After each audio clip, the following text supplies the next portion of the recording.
sa live mo kanina. Halos ngayon lang, kaka-end lang.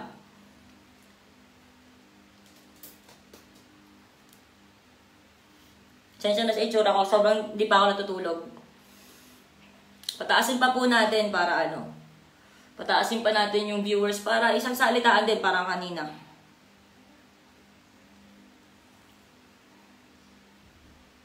Yes po, kabilaan po yung live kasi ang nangyari po, nag-post po kanina, sorry nag-name drop ako kasi gusto ko ng klaro kasi alam ko sa sarili ko yung sinasabi ko katotohanan.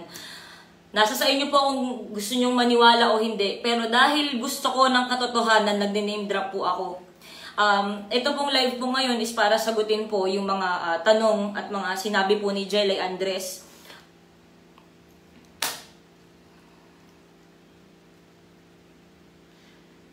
Papatasa po ako ng viewers, hindi po para pa-famous na po, para lang isahan na lang ako ng salita.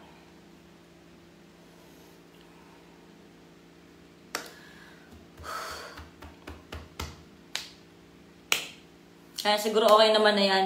So ngayon, nag-live po ako kanina at kinuwento ko po yung mga natandaan ko at gusto ko pong laruhin na lahat po ng sinabi ko doon ay katotohanan lang. Sobrang lahat yon katotohanan lang, wala pong halong pagdagdag, walang halong pagbawas, lahat po yun lang. So ganito po yung nangyari. Sinasabi ni Jelay kanina na, bakit ikaw yung biktima dito? Kasi kung papanoorin niyo po yung live ko, wala po akong sinabi na biktima po ako dito. Ang ginawa ko lang po, nilabas ko lang po yung totoong nangyari. Kung lumalabas po ngayon sa mga tao na biktima po ako sa nangyari, hindi ko na po hawak yun eh. Ang akin lang, gusto ko lang malabas yung katotohanan. Wala akong sinabi na biktima ako. Nag-post pa ako, hindi na para maniwala kayo sa akin o pa-biktima ko dito. Sa inyo na yun. Alam naman ng lahat, Jelay, na naging biktima ka talaga dito eh. Alam naman na lahat at kinlaro ko naman yun. Kung papanoorin mo yung live ko, di kita inaway. Nagsalita ako sa mga kung anong sinabi sa akin ni John na pinaniwalaan ko at sa pagiging utu-utu ko. Pero wala akong sinabi na biktima ako. Gusto ko lang klaruhin, wala akong sinabing biktima dito. Wala akong sinabing biktima ako dito. Pangalawa, ayan yung scandal. Utu-utu si Tony Fowler. Diba sinabi ko naman sa live ko, opo, naging careless ako. Opo, may kasalanan ako. Inuulit ko pa ulit-ulit kong sinabi na may kasalanan ako. At sinabi ko rin yan sa inyo na pinipilit niya ako magsendan, nagsisendan kami na kung ano, nung panahon na hindi ko nga alam na may kayo. Gusto ko lang iklaro yun. Sorry kung tumataas yung boses ko kasi sobrang tagal kong tinago eh. So ngayon na nagsalita siya na ito yung alam niya, ito naman kasi yung alam ko, ito yung sa akin na yung sinasabi mong scandal, yung pinakita mo, nakatawan ko, kahit ayaw mo ipakita, pero pinakita mo, okay lang. Kasalanan ko yan kasi nga, naging ano nga ako eh, naging careless ako, hindi ko inalam na may kayo talaga, na may girlfriend siya. So, noong time na yun, nag-send ako, ako yung umuungulang putang inang baboy ng 3 minutes, ako yun, inaamin ko yun. Sorry, may tumatawag po. So, yung scandal po na yung inaamin ko, ako po yun.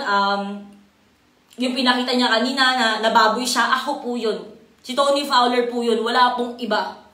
Ngayon, yung pag-iinom na sinasabi mo, naalala ko, at sinabi ko yun sa live ko. Sinabi ko sa live ko na sinubukan kong makipagkaibigan sa inyo, pinakilala ko, hindi ko siya nabuo, kaya nga paulit-ulit ako na pinagtatagpi-tagpig ko kung ano yung mga tatandaan ko.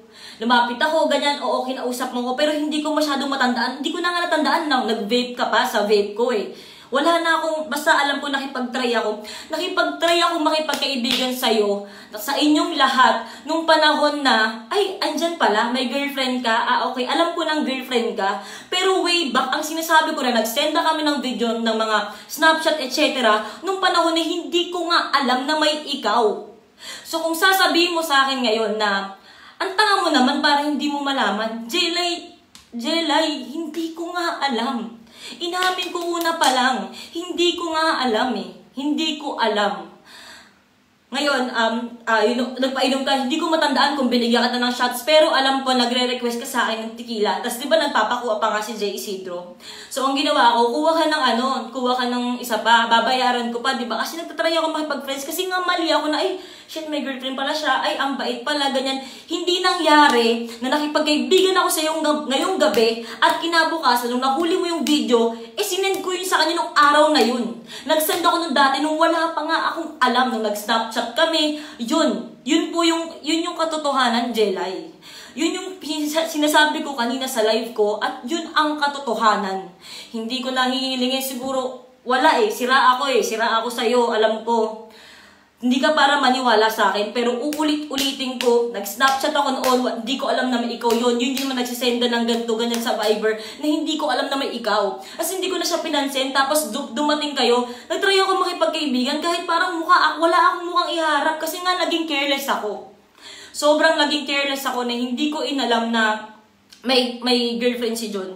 So, hindi po nangyari, Jelay, hindi nangyari na kinaibigan kita nung gabi, tapos nag-send ako ng kinaumagahan. Walang ganong nangyari. Kaya ako nasasalita ngayon kasi ngayon talaga ako nagsasalita na pagkakataon ko to. Wala naman ako ibang pagkakataon Eto pa, sinulat ko yan habang nag-live ka, sinusulat ko ano bang po pwede kong sabihin sa'yo o sabihin sa mga tao. Ngayon, yung sinasabi niyong bayad sa Facebook at saka sa endorsement, sinasabi mo yan, side mo yan, kaya ako sinabi yung kanina na bayad kayo, ganyan, kasi si John nagsabi sa akin nun. Kaya please lang John, magsalita ka, di ba ikaw nagsabi niyan? Di ba may gig nga ako sa Pampanga, sabi mo umiiyak dun si Jelay. Hindi ka nagpunta. Mas pinili mong pumunta sa gig, which is pinost ko yung picture na yun, magkakasama tayo, kasama yung grupo ko, yun yung nag-MC ka. Nag-MC ka sa amin. So, yun siya. Wala akong sinabi ni Jelay to na nagbayad sila sa Facebook. And si John Gutierrez po ang nagsabi sa akin na ganun. Okay? Si John Gutierrez po. Ngayon, yung kumakain ako sa labas, may nabanggit ka kanina na kumakain ako sa labas. Nung kumakain ako sa labas, kasama ko yung mga kaibigan ko ng birthday ni John na ang alam ko, wala na talagang kayo. Di ba nakita mo rin? Nakita mo na humahawak ako sa kanya? Alam ko kasing walang kayo. Kaya ako mahawak sa kanya kasi yun yung kinukwento ko na gusto niyang sapakin si Jack Lord. Dahil lang sa bagay na tumabi ako kay Jack Lord. Nag-friendly hug sa akin si Jack Lord. Yun na sinusuyo ko siya na huwag ka naman magselos. Yun hindi dahil habol na habol ako sa kanya. My God. Pero oo, inaamin ko, nung panahonin, may pagmamahal ako nun sa asawa mo. Na ang alam ko nga, break kayo. Ngayon kung ididiin mo, na ang tanga mo naman, hindi mo alam, at utu-utu ka, inaamin ko, naging utu-utu ako. Yung live ko, inaamin ko dun, sobra na utong-utu ako nung time na yun. Sobrang tanga ko, para maniwala sa lahat ng sinabi ng asawa mo. Ngayon, yung sinasabi mong, ito, yung AJ hashtag, di ba binanggit mo yan? Tingnan mo lahat ng post ko. Wala akong hinashtag na ganyan na nickname ng asawa mo. Wala akong hinashtag na ganyan. Angel's Burger, oo. Diba? Pinost ko pa nga yun. Pinahashtag din ng asawa mo nung panahon na yun. Wala akong hinashtag na ganyan. Gusto ko lang klaruhin. Gusto kong tignan ng post. Wala talaga. Wala. Ngayon, ganito, nung time na binidyohan mo ko, na ang alam ko, break na kayo at magkasama kami paglabas ng Aubrey na hindi ko alam na nandun ka, oo, sige, nakita mo kami nun. Hindi mo kami sinundan sa Makati. Sinundan mo kami sa Philinvest. Correct ko lang. Isa pa, yung sinasabi mo na nagpunta ako sa condo nyo, hindi ako nakapasok sa loob. Hindi ako pumasok sa loob. Nandun kami sa labas, nag-aantay kami. Siya nagdala lang gamit niya. Kasi nga, Jelly, ang alam ko nga, walang kayo. Yun ang alam ko, walang kayo. Paulit-ulit kong sasabihin. Ngayon, kung ipipilit mo na alam mong kabit ako at ang yun ang tingin mo, dahil na-trauma ka, wala na akong magagawa. Ngayon lang ako nagkaroon ng pagkakataon na sabihin sa'yo, Jelly, ang alam ko nga, walang kayo. Yun ang alam ko kasi may gamit siyang nilabas. Hindi ko alam saan nang galing yung basta naglabas siya ng maleta. Kasama ko nun si Harvey at si Papi. Din nung time na yun. Kaya naniniwala kami sa kanya na okay, siguro nga talagang, oo nga, wala kang kayo. Ulitin ko, hindi ako nagsasabi na biktima ako dito. Ang gusto ko lang magsabi ng katotohanan na ito yung nangyari. Ito yung nangyari. Ito yung totoong nangyari. Isa pa. Yung kay RBC sa pangbabash sa'yo, sa totoo lang, hindi ko pa nakakausap yung manager ko tungkol dun. Pero, ang dami nagsasalita na, sige, Jelay, sasabihin mo sa akin, Jelay Andres na, never akong nag-ano sa'yo, never kitang pinost sa Facebook, never kitang pinaringgan, never kitang ganyan. Kakapost mo nga lang, di ba, na pokpok na Aubrey. Sino pa ba yun? Tapos nanggaling din sa bibig mo ngayon na yung pinagpalit sa'yo ng asawa mo is yun yung pinopost mo.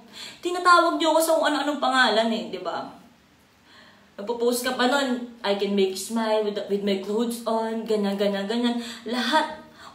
Alam mo yan eh. Alam mo yan, nagpatama ka din, nagpapatama na lang din ako kasi hindi na ako, kasi nung panahon na yun, aaminin ko sa'yo. Nung panahon na yun, hindi ako makapagsalita kasi sobrang takot ako na wala namang maniniwala sa akin. At sinabi ko yun sa live ko kanina, na wala namang maniniwala sa akin. Kaya hindi ako nasalta, nagpaparinig ka, nagpaparinig lang din ako. Kung feeling natin may nauna sa atin, may nauna sa'yo, ganun eh. Kasi napipikon din ako minsan eh, di ba? Magaganyan katulad niyan. Kaya ako na-trigger ngayon kasi nag-post ka ng obri ako, pokpok ako. So, siguro may nagsalita sa RBC page na wala akong alam sa post ngayon ni RBC, sa totoo lang, na ganyan ka, ganito ka, ganyan. Baka kasi siguro dahil ginamitan mo din ako ng pangalang Aubrey, di ba? Nang wala ka din namang alam sa akin. Ngayon, yung February 2019, gusto ko pong laruhin. Tulad nga ng sabi mo kanina, hindi mo kasi pinanood ng buo yung live ko. Doon ako nag-explain. Sana pinanood mo dahil doon ko talaga in-explain na talagang walang nangyari. Wala akong ginawang masama. Hindi ako para makipag-agawan sa asawa mo. Hindi ko yun ginawa. Yun sa part na yun, hindi talaga. Sana naman kasi, John, putang ina, magsalita ka na. Nakakagigil eh. Mark Maglasang, magsalita ka na kasi. Putang ina mo naman, pare. Yung sinasabi mo na magkakonsyaba kami ni Mark, walang ganun. Walang ganun, Jelay. Maniwala ka sa akin, nananahimik ako dito. Umutang lang ako kay Mark, sabi ko, tol, may pera ka ba dyan? Ganyan, ganito, mapapautang mo ba ako? Pinautang niya ako. Yun lang, ganun. Tapos nagulat ako, nandyan yung asawa mo. John Gutierrez, putang ina, magsalita ka na kasi nanggigigil ako eh. Kasi alam ko ngayon sa sarili ko yung totoo. Sanang maramdaman nyo. Isa pa, yung inaantay ko, yung relasyon nyo na maghiwalay. Uulitin ko. Nakita mo naman sa post, di ba? Si John na nagsasabi na antayin ko siya. Eh ako si Gaga nga eh, utu-utu nga ako. Ilang beses kong pinaulit-ulit, utu-utu nga ako, naniwala nga ako. Diba? Inamin ko, Jelay, na may kasalanan ako. Paulit-ulit ako sa live ko, sana panoorin mo. Panoorin mo na inamin ko na may mali ako at utu-utu ako at tanga-tanga ako. Nung time na yun, 2016. Isa pa, hindi ako nakipag-agawan kay John. Yung minessage siya sa akin na mahal niya ako, ganyan. Siya yung mismo nagsabi nun. Ngayon, kung bobo ako na naniniwala ako dahil yun yung sinabi niyang statement sa akin, wala yan, tanga ko eh. Ang tanga ko nga, ako nga yung mali. Kasi dapat alam ko yun, di ba? Kasi hindi eh, pinaniwala niya ako, ang galing mo nga, John eh. Yung sinasabi mo na, bakit niyo ako binabash? Ba't kita binabash? Dapat, di ba si John, panoorin mo naman yung live ko. Wala naman akong sinabi tungkol sa'yo. Ang sinabi ko, puro tungkol sa katotohanan lang kay John. Yun lang sinabi ko. Wala akong sinabing tungkol sa'yo. Wala. Kasi alam ko, nasaktan ka eh. Di ba? Nasaktan ka. Isa pa. Diba, tulad yan. Ulitin ko, nakalagay kasi dito eh. Tinake down ko talaga. Tinake down ko. Tinawag mo akong ahas. Ikaw nagsimula ng post, di ba, ng parinigan na magpapalakas ako, nag-gym ka pa, kalatin sa Google na ano ka ng ahas. So ako naman, di ba, dahil nga bobo ko nun, di ba, di-live ko kanina eh. Baka nga talagang kayo pa. Naniwala ako eh. Naniwala ako na walang kayo. Paulit-ulit ako. Paulit-ulit ako. Nung time na yun, oo, putang ina, ako yun. Ako yun. Ako yung pinakita mo kayo na ako yung baboy. Pero nung time na yun, tangina, hindi ko alam na may ikaw. Hindi ko alam. Isa pa. Puro katotohanan lang to. Katotohanan lang. Yun. Tulad na nga sinabi ko dito. Hindi mo pinanood ng live. Hindi mo pinanood ng buo yung live ko. Sana napanood mo na hindi kita tinitira. Ang tinitira ko yung pagsisinungaling sa akin ng asawa mo noon. At tinitira ko yung hindi siya nagsasalita ngayon sa katotohanan. Mark Maglasang, tol, tumawag ako sa iyo kagabi. Umiiyak ako, di ba? Anong sabi ko sa'yo? Tol, putang ina naman, walang bayad yan si John. Magsalita ka naman para sa akin, kaibigan ba kita? Uulitin ko, sabi ko sa live ko kanina, anong sagot ni Mark? Tol, pag hindi ko ba ginawa yan, kaibigan mo pa rin ako. Tahimik na lang ako. Wala naman kasi nagsasalita eh. Walang nagne-name drop. Ako na nagkaroon ng bayad para sa sarili ko. Isa pa, yung last ko, oo, alam ko na-depress ka. Na-depress ka. Nakita ko yun. Nakita ko. Pero ako, ayoko makipagtaasan kung sinong mas depressed o what. Pero Jelay, sinaktan ko yung sarili ko. Hindi ako nagdadrama, hindi ako. Kanina yung naiyak ako. Kasi ang sakit, kailangan kong balikan din. Kung ibaga ikaw, trauma mo yun. Ako din binalikan ko eh. Kailangan ko ikwento. Kaya naiyak ko kasi talagang sinaktan ko yung sarili ko. Walang kapekean yun. Walang pagpapaka-fame whore. Wala, sinabi ko. Ngayon, isipin mo, di ba iminom kami nun ng NC? Tapos yung nangyari, di ba pinatatukan niya? Yung sinasabi mo na, kaya ako naglaslas dahil pinatatukan niya? Hindi totoo yun. Kasi putang ina, ito aaminin ko na yung totoo. Putang ina, puro yakan sa putang inang live na to. Aaminin ko yung totoo. Tulad ng sabi ko kanina, parang kaya ako naramdaman na putang ina, gusto ko nang mamatay. Dahil putang ina, tinatago ko pero ilalabas ko na lahat. Puta, puro katotohanan lang. Kaya ako naglastas nun.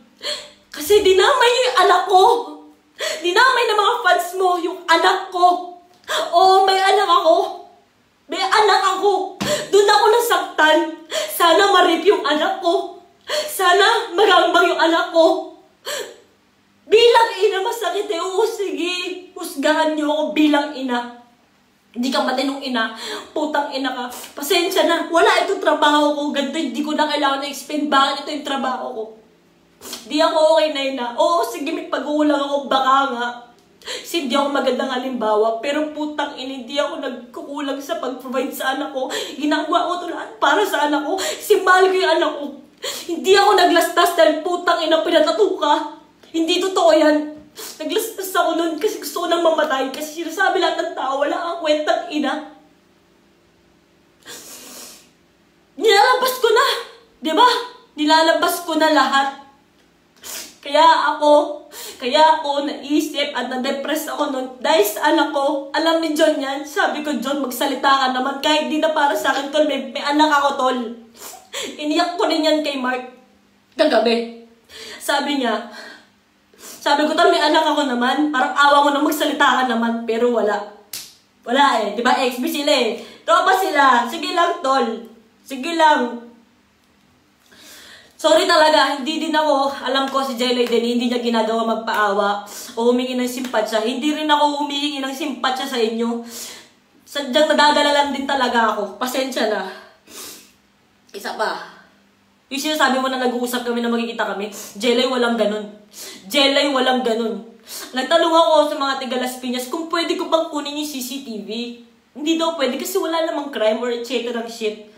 Kaya kung sino mang nanonood dito na taga sa Las Piñas, tulungan nyo ako. Sana makuha ko yung CCTV para siguro pag napakita ko sa'yo, baka mawala yung trauma mo kahit papano. Baka tulong man lang na hindi, wala akong ginawa. Na wala din ginawa sa akin yung asawa mo. Nagpunta siya, wala akong ginawa. Isa pa. Sorry. Isa pa.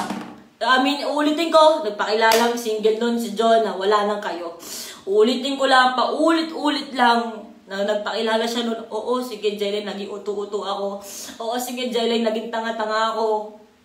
John, alam mo lahat ng kasinungalingan mo. Lahat ng sinabi mo. Alam mo lahat yan. Sana magsalita ka naman. Isa pa. To. Kinausap ko na si Jay Isidro sa Obli. Sabi ko, grabe nangyari kay Jelay.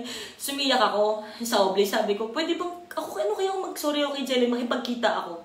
Ang sabi niya sa akin, Kasi sabi niya, oh, ba't ka magsasorry doon? Wag na, baka mamaya ma-screenshot ka lang, baka gamitin pa nila yan, tapos i-post nila, edi sasabihin nila na ikaw talaga yung gumawa nun.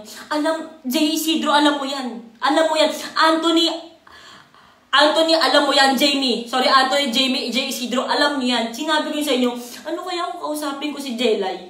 Yung sinasabi mo kanina, sana kinausap kita. Tinanong ko yan sila, pero sabi nila, Tony, wag, masyadong mainit, galit si Jelay. Iba magalit at masaktan ng taong, alam mo yun, na-depress eh. Sabi ko, sige, wag na lang. Eto na. Sinat ka ni Rob Moya, which is yun yung kiniklear mo kanina. Wait lang, bago yun, speaking of Rob Moya, Diyos ko naman, hindi mo ako para pagbintangan. Hindi mo ako para pagbintangan na ng agaw na naman ako. Walang halong katotohanan yan, Jelay. Nakita ko lahat ng messages nila na hiwalay na sila. Nakita ko rin yung huling message ng babae na sabi niya, alam ko, may girlfriend ka na, masaya ka na, ganyan. Gusto ko lang sana makipagkaibigan. Lahat yun nakita ko. Hindi ako makikipagrelasyon ulit sa yung best friend mo, yung dati niyang fiancé ni Rob Moya. Hindi. Wala lang sila. Minake ko yun kasi tinignan ko sa phone eh. Pero, siguro kung meron na naman, baka mali na naman ako, di ba? Baka utu-utu na naman ako. Kasi simula naging magkasama kami, hindi na kami naghiwalay. Opo, inaamin ko rin. Inaamin ko po na may boyfriend po ako ngayon. Si Rob Moya po yun. Sinasabi mo na inagaw ko na naman. Walang pawang katotohanan yan. Hindi ko inagaw si Rob Moya, hindi. Wala akong inagaw na ganon. Alam mo yan, Jelay, di ba? Alam mo, wala akong inagaw. Hindi ko inagaw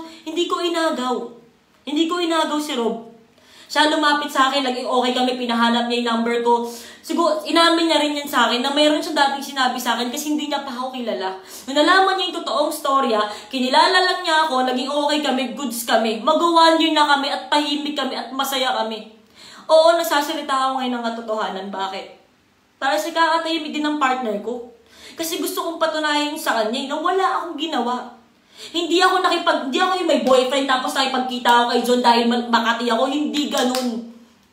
Gusto ko lang iklaro sa'yo na yung dati, oo nga, naging utu-utu ako. Minahal ko nga dati yung asawa mo. Pero ngayon, mahal ko si Rob. Maayos kami. Maayos kami. Ngayon, dumating dito si John, nagkagulo kami. Tapos yung mini-message mo pa kay Rob na talagang may nangyari, pinaninindigan mo, sige lang, hindi ko alam saan mo nakuha yung ebidensya mo na yan, pero kaya kong patunayan. Please lang, Las Piñas, pagbigyan nyo ako ng unang CCTV. Sobra. Please lang, John Gutierrez. Please lang, Mark Maglasang XB, mga XB. Salita naman kayo ng katotohanan. Isa pa, speaking of Rob Moya, ulitin ko, wala akong inagaw, masaya kami, maayos kami. So sana naklaro ko lahat. Isa pa, yung nag-message sa'yo si Rob Moya, hindi ko alam kung last week yun. Sa kotse, bumaba siya sa kotse, dala niya yung phone niya. Tapos di ba sabi mo gusto mo makipag-usap. Alam ba sino tumatawag na sa'yo? Di ba ang dami miss call sa phone mo? Tapos hindi mo sinasagot. Tapos may nag-message, bigla kalmado. Sabi niya, usap tayo para malaman na lahat, magkaalaman na, di ba? Jelay, ako yun. Sobrang nangangati ako na kausapin kita. Kasi nga may nilalabas na naman si mga gago na kabulshitan. Kaya sabi ko, baka naman talungin mo si Rob. Sabi ko sa kanya, baka naman panahon na para kausapin ko si Jelay. Kasi nung time na yun, bobo ko, nag-iutu-utu ako, nasaktan ko yung tao.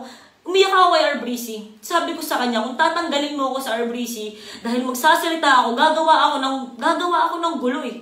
Sabi ko, okay lang. Sabi niya, ano ba gusto mo? Gusto kong umamin sa pagkakamali ko, which is ginawa ko. Sinabi ko rin, alam mo yan, Anthony Lodones, galing ako sa iyo kagabi. Biyak ako. Sabi ko, gusto kong mag-sorry kay Jelay. Gusto kong mag-sorry sa'yo kasi wala akong alam eh. Kung naniwala ako na propaganda sa Facebook, naging ito, sorry. Sorry kung nasaktan kita dun. Galing sa puso ko.